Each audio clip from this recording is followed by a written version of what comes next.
Hello, welcome back to Britain's Hidden History, and thank you to all those people who suggested I do a short video about the recent find in Rutland of what's been called a Roman mosaic amid great excitement and fanfare.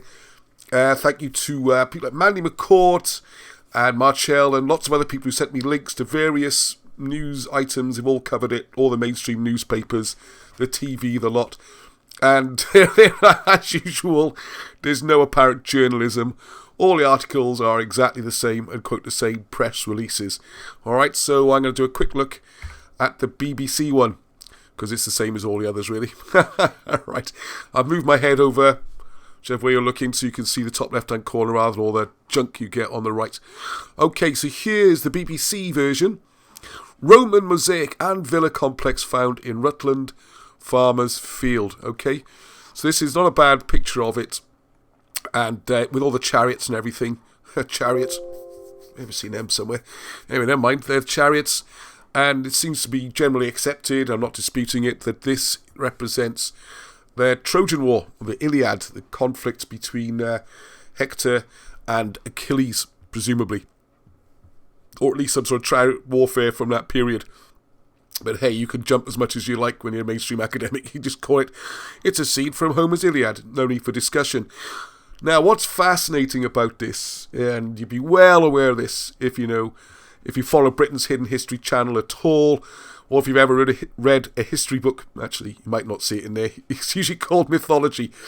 If you read any history book published before, say, the 1680s, you'd see this in chapter and verse, that the British claim to have migrated from ancient Troy. Alright, the descendants of, or with the Welsh, the Cymry, it's slightly nuanced, because what you have there is an older group of people who have migrated up from the Middle East, as it were, up into Anatolia, the area which maybe there was the Luwians, but that's for another discussion. And during this war, at the end of it, the story is that Aeneas fled or escaped from Troy, and he went to Italy and formed the Etruscans, which gives Etrusco comes from a Welsh word, possibly, for the three rivers they crossed. That's another topic, too long for this one. And then generations later, we have Brutus. This is in the Roman records, although for some reason this part of Roman history is always called myths and nonsense, and everything else is like word for word perfect. Anyway, this is in the records there. Brutus, exiled for killing his mother and father, another story you can follow, comes back, collects the rest of the Cymry, or the people who were there, one half having gone to Italy. He collects the other half, and picking up sort of refugees and survivors along the way, he passes all the way to Britain, and that's the migration story, okay? So Troy is absolutely crucial, alright?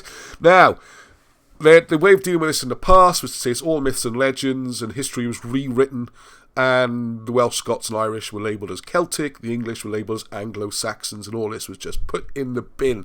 We're all just peasant, ignorant barbarians who drifted over from Europe.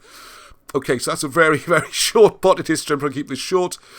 So when this is found in Rutland, right in the centre of England, there should be so much excitement. My goodness, we found a mosaic floor that seems to support the Trojan War migration. This is like huge news. This could blow the whole of history open. Because for a long time, of course, the Trojan War and all that was supposed to be complete imagination of Homer and his fiction and rubbish. And then Schliemann in the 1870s found what might have been it, and there's all sorts of theories since. So it's had to shift slightly. Right. It does say from the late Roman period, rather than just actually it does say Roman, it's right there in the headline. I'm dreaming that there's going to be some exploration of this. Now you'd think there'd be some discussion. No, it's the first example of its kind found in the UK. There's no other Roman ones quite like it. And if you look closely, I've discussed this on the live Sunday shows every 8 p.m. Every Sunday at 8 p.m. Come and join us for discussion. You see this looks a lot like what is called Celtic knotwork, British knotwork. The theme being chariots, being the battle that's central to the British history. I mean, look, Shakespeare even wrote Troilus and Cressida, which is set in ancient Troy. London used to be called Troy Novantis, New Troy. The connections are everywhere, but they don't count for some reason, okay? So it's one of the most remarkable and significant ever found in Britain. We've all been protected, good. It's someone from the late Roman period. Well, maybe, but how do we know the dates? We don't. It's just stones in the ground. Could be far, far older. Or even if it comes from what's called the Roman period, is it even Roman? Or like I said, as a British person. It's just weird. See, I noticed some pottery on the ground. Anyway, this is the guy finding it. Doesn't really matter about this. Right, this is called analysis. I love that word. I'm not going to say where it was. It's been protected by soil. And people will hopefully come and visit. That's analysis, apparently. Right, it's erected by the large villa surrounded by barns, circular structures. I thought all circles are British and corners are Roman for some daft reason. The shape of a building decides where it comes from. Anyway, there's every sense that it could be much, much earlier than said. I've gone through all the finds, nothing puts it later. But even if it was 3rd or 4th century, if you look at the history from another perspective, there was very little, if any, Roman presence in this part of England at that time. But that's controversial. Even leaving that to one side for a moment, I love this bit. This is someone with a knowledge of the classics. It's like he went to Oxford and he learnt classical Greek and Roman history. Because we don't do British history, okay? And neither did the Romans. Or people living in... Where was it again? Oh, yes, England. This is the very first depiction of these stories ever found in Britain. Well, maybe. We've got a couple of other sites, but they don't count, apparently. Right, anyway, that's it, really. It's all Roman, even though it supports... Oh, yeah, there was one other thing I was going to say.